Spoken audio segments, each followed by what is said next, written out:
Қайырлы күн достар, бүгін сіздермен мини пицца немесе хачапури творогты дайындаймыз. Ол үшін бізге слоеный самсаның қамыры керек. Сол қамырды өзіңіз қалаған пішінде размерде етіп жайып, екі жағына осылай ірімшікті салып орап шығамыз, хачапури сияқты етіп. Дайын болған хачапуриларымызға жұмыртқаның ағы мен сарысын араластырып, барлығының ішіне жағып шығамыз. Қалып кеткен жұмыртқаны ішіне теңдей етіп, бөліп қойып тастай салсаңыздар болады.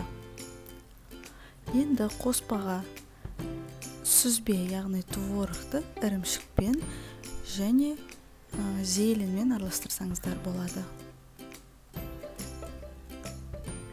Жақсылап араластырып алған салмамызды барлық қамырларымызға теңдей етіп бөліп салып шығамыз.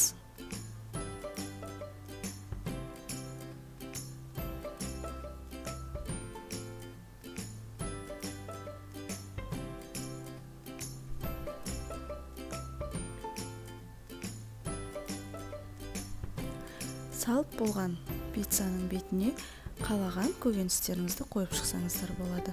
Мен көк пияз, помидор және болгар қалампырын салдым. Бұның үстіне сіз қияр, жаңағы тұздалған қияр, немесе басқа да горох сияқты көкөністерді салсаңыз болады. Енді духовкаға 10 минут көлемінде 170-180 градусқа салып аламыз.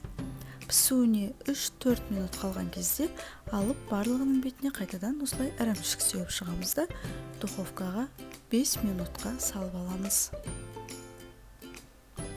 Өте жұмсақ әрі нәзік мини хачапуриларымыз дайын. Каналға жазылуды ұмытпаңыздар.